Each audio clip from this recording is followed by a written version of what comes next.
another special instrument called a potentiometer. Potentiometer is also a measuring instrument. Measuring instruments means that can measure what you call variables in electricity, just like potential difference, EMF of a cell, so many things it can measure. All these things are listed here. See, it can measure the EMF of a cell, it can measure the terminal PD of a cell. Terminal PD, everybody knows, when current is drawn from a cell, the potential difference between the two terminals of the cell is called terminal PD. It can be used to measure the potential difference between two ends of a current carrying wire. A current carrying wire having a certain length, the potential difference has to be found. That also can be done using this instrument. It can be used to compare the EMFs of two cells. That is the very important thing. You have to do experiment also using this instrument, this particular objective, right? Next, it can be used to find the internal resistance of a cell. Internal resistance we have already studied.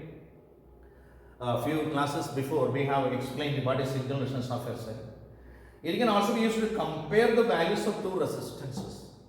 And also there are several uses for potentiometer, and this instrument is used for DC circuits only.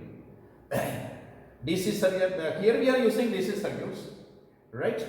So because we are dealing with the DC current only now, after some time we will come to AC current, right? Let us see now. Its principle is the potentiometer works on the principle of potential gradient. Potential gradient means the falling potential per unit length. This is called a potential gradient. For example, I tell you, suppose this cell provides the 2 volt, E is equal to 2 volt. Suppose this wire has a length E is equal to 100 centimeter, right? The positive of the cell is connected to the point A, negative is connected to the point B. Negative is always considered as low potential and positive is connected as high potential. So if it is connected here like this, then it is by our common sense we can believe that if it has a 2 volt EMF, this point the potential will be 2 volt, and this point the potential will be 0 volt. That means the potential is gradually falling and dropping for every centimeter, every unit length, that is going on decreasing and becomes equal to 0. Hence the total EMF is equal to 2 minus 0 is equal to 2. So falling potential per unit length is called potential gradient. So this instrument works on that principle only, right? So if a wire of uniform cross section is carrying a steady current, then the potential difference across any portion of the wire is directly proportional to length of that portion. In the figure you see, again I am explaining what is potential gradient. Right? A small part of wire is there. This is a closed circuit, the whole part. Now we are considering only AC of this wire. So you consider that AC of this wire is uniform cross section, and through this wire AC a steady current is flowing, right? AC has a length is equal to L. Potential difference between this much part of this wire AC is equal to capital V, right? Then we can say that V is directly proportional to L. That is what is called actual definition of potential gradient. So potential gradient can be total potential divided by total length, right? That can be explained in other way also. If a wire of uniform cross section is carrying a steady current, then potential difference between any part of the conductor, any part of the current carrying wire is directly proportional to length of the wire, or V by L is equal to a constant. V is directly proportional to L, or V by L is equal to a constant, and this V by L is called a potential gradient. That only I am giving you here. Here the resistance of AC is equal to R, and suppose the potential difference across AC is equal to capital V. Resistance of AC is equal to capital R. Everybody knows that capital R is equal to rho into L by A. What is L? L is the length of AC part of the wire. But V is equal to I into R. That also everybody knows, right? That is equal to I into rho into L by A, rho into L by A, right? That is V is equal to L into I rho, because L is taken outside, I is taken inside, L into I rho divided by A, right? Okay. So I is a constant, rho is a constant, A is a constant. Therefore, this quantity I rho by A is taken as a constant. That's how we can write V proportional to L, or V is equal to a constant K real, where K is equal to I rho by A. Today onwards, you are getting a relation also here. What? Potential gradient K is equal to I rho divided by A. What is rho? Rho is the specific resistance of the wire. What is capital A? Capital A is the cross-sectional area of the wire, and I is the steady current. So K is always a constant. K can be changed only by changing the value of current. Am I correct? Now we are going to explain the construction of this instrument. Potentiometer construction and also its circuit diagram, both are shown here. This is the original diagram of a potentiometer. Potentiometer in the simplest one consists of 10 wires. 1, 2, 3, 4, 5, 6, 7, 8, 9, 10 wires. And also 2 terminals are there. Here there is a terminal, here there is a terminal. This terminal starting terminal is taken as A and the other terminal is taken as B. So this is 10 wires of 1 meter length connected in series like this. Series like this. And connected between 2 points. Right? So this is 10 wires because suppose between these 2 points we are applying a 2 volt cell. Right? The length is equal, suppose the length between A and B is equal to 100 centimeter. Then what is the potential gradient? Potential gradient means the total potential applied divided by total length. What is the EMF applied? 2. What is the length is equal to 100. Therefore, potential gradient is equal to 2 divided by 100. 2 by 100 is equal to 0.02 volt per meter. Volt per meter. Am I correct? Okay. Suppose the wire has 10 meter length. The battery ampere is 2 volt only, right? Now the potential gradient is 2 divided by 1000 centimeter. Earlier it was what? 2 divided by 100 centimeter. 2 by 100 centimeter means 2 volt per 2 volt divided by 100 means 0.02 volt per centimeter. Now it is 0.2 divided by 1000. 2 divided by 1000 is equal to what? That is equal to 0.00 volt per centimeter. That means potential gradient decreased. When the potential gradient decreases, the sensitivity of the instrument increases.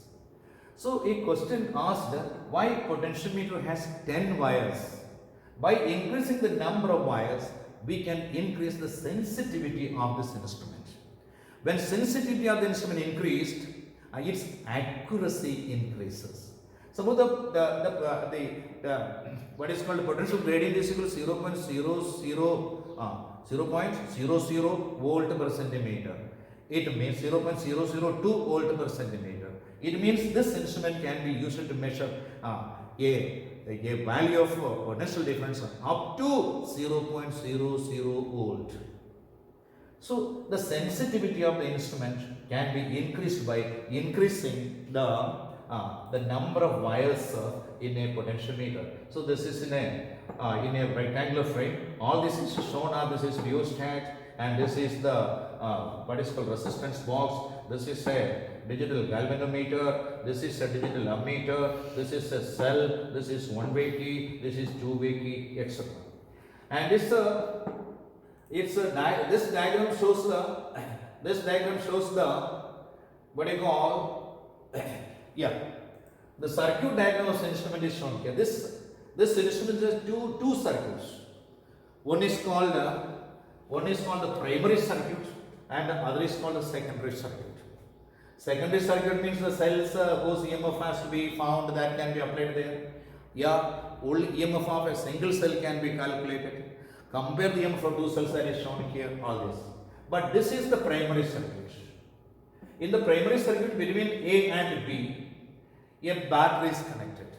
This battery is called driver cell or driver battery. Right? Okay. This circuit is called the primary circuit. Primary circuit is supplied with a rheostat and also key in series. All these are in series. Cell, rheostat and key all are in series between the points A and B. By adjusting the value of rheostat, actually what we are doing is we are changing the value of current passing through this wire. Current passing through this wire. Steady current flow passing through this wire is we are increasing or decreasing. By doing so, what actually we are doing is we are changing the potential gradient. Because potential gradient K is equal to I rho divided by A, that we have already seen. So by changing the potential gradient only, we can do the experiment repeated. For repeating the experiment, we have to change the rheostat. Now this is called a secondary circuit. Secondary circuit also can consist of a single cell only. Yeah, single cell and a resistance can be there. And the single cell can be used for finding its what is called internal resistance, EMF of a cell. And this figure in the secondary circuit shows two cells whose EMF when compared we will use this kind of diagram. This is a two-way key. Am I correct? This is the situation about. Right? Now we will discuss what you call how this is already done. Construction is over. It has two circuits already, is a main circuit and the secondary circuit. Main circuit consists of a battery, a rheostat and a key connected in series. Already I said. The other circuit consists of cell or cells whose EMF is to be calculated or EMFs are to be compared. Positive terminals, very important point. Positive terminals of all the cells, the battery in the primary circuit and also cells in the secondary circuit, the positives of all these are connected to the same point. That point is A, that means the starting point of the potentiometer. So figure, the circuit diagram figure also has been explained. So once again the figure is drawn here, hand drawn figure is shown here. This figure shows how a potentiometer can be used to find the EMF of a cell. A schematic diagram this is. So when you write the examination, you can write this kind of diagram also. This is the primary circuit, battery of cells, rheostat, key. This is called primary circuit. This battery is called a driver cell. And this is a primary cell. This is a secondary cell. Remember, this is primary circuit having a secondary battery. Secondary battery means that can be an acid cell or alkali cell. Right? Right. This is a secondary circuit contains a primary cell. Primary cell can be simple voltaic cell, and also that can be Daniel cell. That can be a that can be what is called a Lagrange cell. All this can be used. A simple cell once made by putting some electrolyte in a vessel and introducing some electrodes, that starts giving you current. So this is called a simple cell. And the driver battery is not a simple cell. It is a secondary cell. It is a cell that has to be first made and then it has to be kept for charging for a long time. DC current has to be flown through this cell about 24 or 48 hours. Then that becomes a perfect cell that can give you current for a long time. So this is battery and this is a simple cell. So this battery provides a steady current across the wire AB. Hence it can provide a constant value of potential gradient. Now this is a cell whose EMF has to be found. Right? So all the positives are connected to the point A, already I said. Right? Now, how the connection made? The cell in the secondary circuit whose positive is also connected to the point A, negative is connected to the galvanometer and the galvanometer to jockey. I will do the experiment to find the EMF of a cell. First of all, this jockey is taken very near to the point A. Then you will see that there will be a deflection of the galvanometer in one direction, say left or right. Right? Now it is taken very near to the point B. Then you will see that the deflection will be opposite. You can confirm that the connections are very, very correct. Am I correct? After that, you will put the jockey at this point A and slightly move it. The galvanometer will showing deflection. Am I correct? In this case, why it gives deflection? Suppose that a general point C is here. At this point, we are keeping this point number 1, we are keeping the jockey. The galvanometer gives a deflection. Why it gives a deflection? Because at this point, this much length of the wire has a potential difference, and the cell is also providing a potential difference in the secondary circuit. Am I correct? If this potential difference is greater than the potential difference across the two terminals of cell, then current will flow through the cell in this direction. Like this, the current will be flowing. Galvanometer shows a deflection in the left side or right side. Am I correct? So now it is taken to the other side. Now, this much length of the wire and this has the difference in potential. If the potential difference of the cell is greater than, potential difference between the two terminals of cell is greater than the potential difference of this much length of the wire, then the current will flow in the opposite direction. First in one direction like this, next in the opposite direction. That is why the galvanometer shows two deflections. One in the left direction when the length is towards A, left or right. If it is other, just opposite direction, the deflection shown by the galvanometer. But there is a point in between A and B, what is called J. Then the galvanometer shows null deflection. Why null deflection? Because at this stage, the potential difference of this much length AJ is equal to the potential difference of the two terminals of the cell. Right? But no current is drawn from the cell. The galvanometer shows null deflection means what? Through the galvanometer, the current of this cell is not flowing. That means now this cell is in the open circuit. Now we can say that the potential difference between this much length of the wire is equal to the potential difference of the two terminals of the cell when no current is drawn. When no current is drawn, potential difference between the two terminals of the cell is called EMF of the cell. Already we have adjusted the rheostat for a particular value of potential gradient. Say potential gradient is equal to small k. You know it. Am I correct? So then what is the potential difference of this much length of the wire? Suppose the balancing length AJ is equal to L. K is the potential gradient.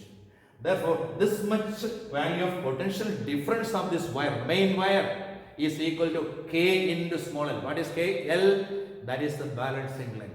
That is exactly equal to or balancing the EMF of the cell. Why EMF? Because in this case, no current is drawn from the cell. Hence, we can say that. Hence, we can write. Hence, E1.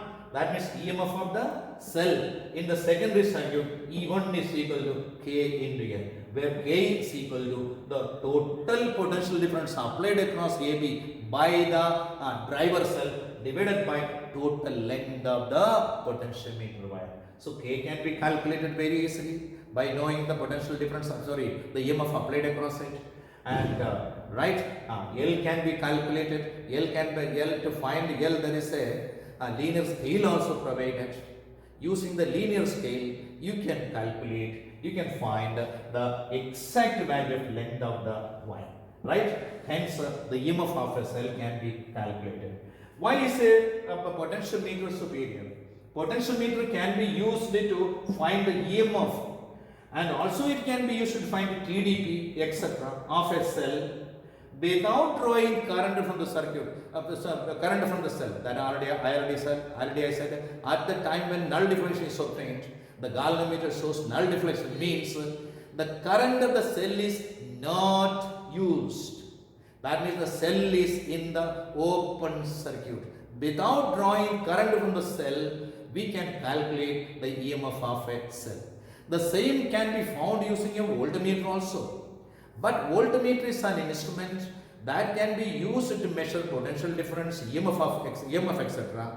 But most of the time we say that it is used for finding potential difference only, not EMF. Because voltmeter is always used in a closed circuit. What's the meaning of saying like that? Saying like that, we mean that the potentiometer when used in a circuit, some current of the cell is always used by the voltmeter. So we cannot use an voltmeter to find the EMF of a cell. But on the other hand, we can use the potentiometer to find the EMF of a cell. Why? Because potentiometer can be used to find the EMF of a cell, keeping the cell in the open circuit. What does it mean? No current is drawn from the cell. Without drawing any current from the cell, the potentiometer can find the EMF of the cell. That is superiority of this instrument over voltmeter. Right? Voltmeter can be used to find EMF if the voltmeter must have infinite resistance. That is only a beautiful concept. We cannot raise the resistance of the voltmeter to infinity. So hence, anyway, some current will be used by the voltmeter. So voltmeter cannot be used in the open circuit. So that is superiority of this instrument. Sensitivity can be increased only as said by increasing the number of wires. By increasing the number of wires, actually we are decreasing the potential gradient. Potential gradient decreased means the sensitivity of the instrument is increasing.